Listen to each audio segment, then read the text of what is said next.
Bismillah, walhamdulillah, wa salatu wa salamu ala rasulillah. Assalamu alaikum wa rahmatullahu wa barakatuhu. Hormatly musulman bir туғаным, бүгін дағы пайғамбар саллаллаху алейхи вассаламдан келген сахих хадистердің қатарын толықтап өтеміз.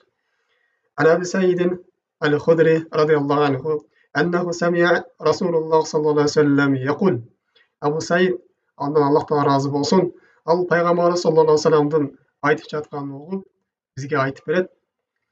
لا تصاحب إلا مؤمنا ولا يأكل طعامك إلا تقي.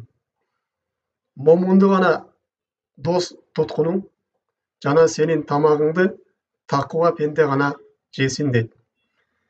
Бұл хадисте имам Ахмад және имам Абу Дауд шығарған хадис, бұл хадис сахих хадистердің қатарында. Эми, hormatly мұсылман бір туғаным, бұл хадиске қысқаша тоқталып тұрған болсақ, пайғамбар саллаллаху алейхи ва саллям екі насихатты айтып отыр. Біріншісі, сенің досың момун ғана болсын деп, момун менен ғана достошкуның деп. Екіншісі, сенің тамағыңды тақуа адамдар ғана жесейін деп отыр. Ең біріншісіне келе тұрған болсақ, біздің ислам дініміз бұл досқа дағы өте чоң маани берген. Досқа аябай чоң көңіл бұрған. Достың өзінің достошу ислам дінімізде шарттары бар. Кімдер дос қармаш керек, кімдерден алыс болуш керек. Bunun барын бізге ережелерін біздің шариатымыз белгілеп қойған. Ең құрметті мұсылман бір туғаным, біріншіден момын адам дос танымағанда анын диніне маани беріш керек. Башқа дин иелерин дос тұтынбаш керек. Мұсылманның досы мұсылман болуштығы шарт. Бұл жөнінде Алла Тағала Құран Кәрімде бізге мындайша баяндап береді. Я айюхаллазина аману ла таттахизул яхуда ва насара аулияа ба'духум аулияу ба'д وَمَنْ يَتَوَلَّ مِنْكُمْ فَإِنَّهُ مِنْهُ. Ey iman келтіргендер, сілер жөөттөрү жана христиандарды дос тұтпағыла. Алар бір-біріне дос. Сілер араңарда кимдир бирөө ошол аларды дос кармай турган болсо, ал ошолордон деп айтып атат. Жана ошону Аллахтан өзүнүн башка аяттарында لا تجد قوما يؤمنون بالله واليوم الآخر يوادون من حاد الله ورسوله. Ахирет күнүнө жана Аллах Таалага бекем иман келтирген чыныгы мусулмандарды, сен аларды Аллах Тааланын жана анын пайгамбарына каршы чыккандардын, Аллах Тааланын жана анын пайгамбарына душман болгондорду дос тутканын көрбөйсүн дейт. Демек, урматтуу мусулман бир тууганым, биздин досубуз мусулман гана болуш керек экен. Эң биринчи биз динне маани беришибиз керек экен. Экинчи, андан кийин дос тутканда дагы мусулмандардын арасынан чыныгы мусулмандарды, динди бекем кармаган тақуа достордон де таңдап алыштык керек болуп эсептелинет. Анткени бул инсан досунун дининде болот. Кандай дос тутуна турган болсо, мына ошол достон таасир алат. Эгер анын досу кафир боло турган болсо, аны ошол жака тартып кетиши мүмкүн. Андан ар кандай бир жаман сыпаттарды үйрөнүшү мүмкүн. Анын динине бир шек күмөндөрдү айтышы мүмкүн. Жана ошондой эле дагы эгер фасык адам менен достошо турган болсо, ал мусулманды ар кандай бир күнөө иштерге алып барып коет.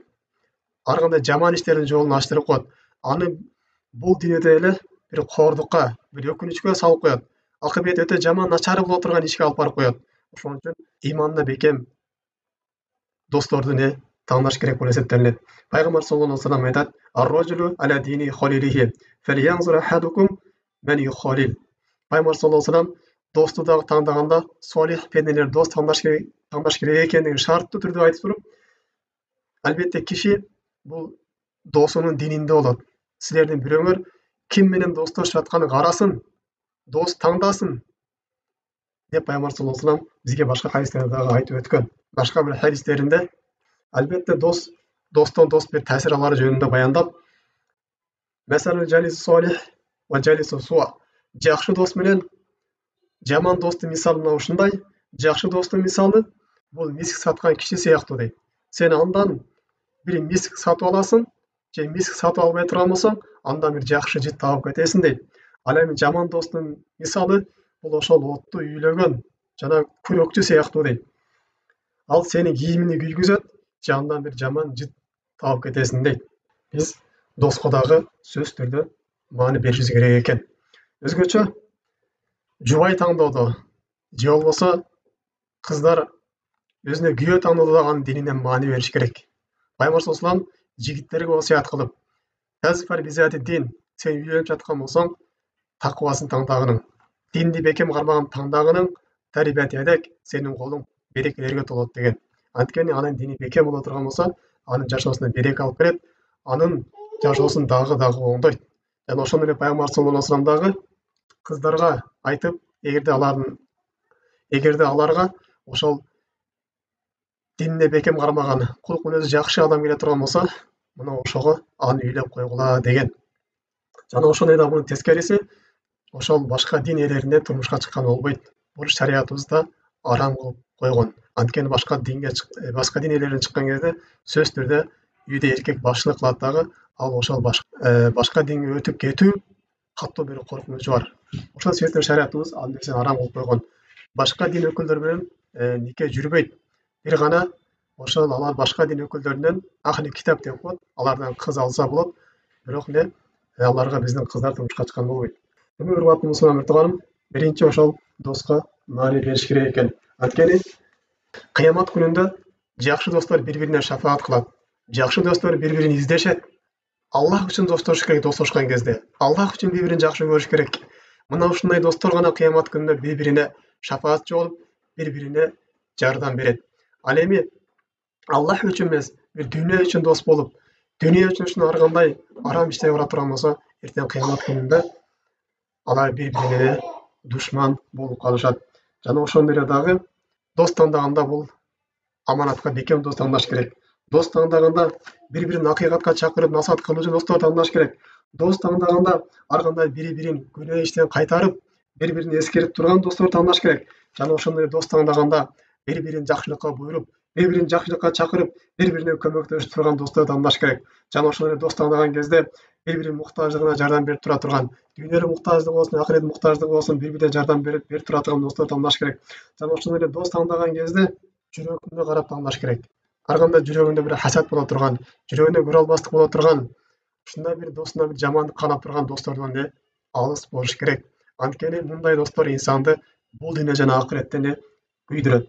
Демек, урматтуу мусулман тууганым, биз дос тандоодо өзүбүз маани беришибиз керек. Жана ошондой эле дагы өзүбүздүн балдарыбызга дагы маани беришибиз керек. Ал көчөгө чыкканда кандай достор менен жүрөт, кимдер менен достоштошот, кайсы жакка барып атат, мына ушул нерсенин баарын көзөмөлгө ата эне алып туруш керек. Эгер жаман достор достошуп кала турган болсо, албетте мындай достор аны жакшылыкка алып барбайт. Анын акыбети өтө начар, өтө жаман болот.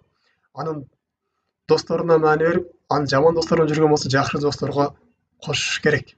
Ар кандай жаман достордон аны айырыш керек. Анын жашына карабастан, чоң болобу, кичине болобу, сөзсүз түрдө ушул нерсеге дагы маани бериш керек. Эми экинчи насаат пайгамбар саллаллаху алейхи вассалам деп атат, сенин тамагың такыба адамдар гана жесин деп атат. Демек, тамак бергенде сен тамак кылып чакыра турган болсоң, анда такыба адамдар гана чакыргын дейт. Ошол момундарды гана чакыргын, мусулмандарды гана чакыргын, муктаж болгон адамдарды гана чакыргын дейт. Келгенде ошол сенин тамагыңа ыраазы болуп, сен тамагың жеп турган адамдарды гана чакыргын дейт. Колдон келсе бул садака бергенде же болбосо жакшы иш кылганда ошол такыба адамдарга берген жакшылык болуп эсептелинет. Сабагыбыздан кыскача алына турган пайдалар: биринчи, пайгамбар саллаллаху алейхи вассалам бул хадисте жакшы дос издөөгө кызыктырып атат. Экинчиси, ар кандай жаман достордон арылууга чакырып атат.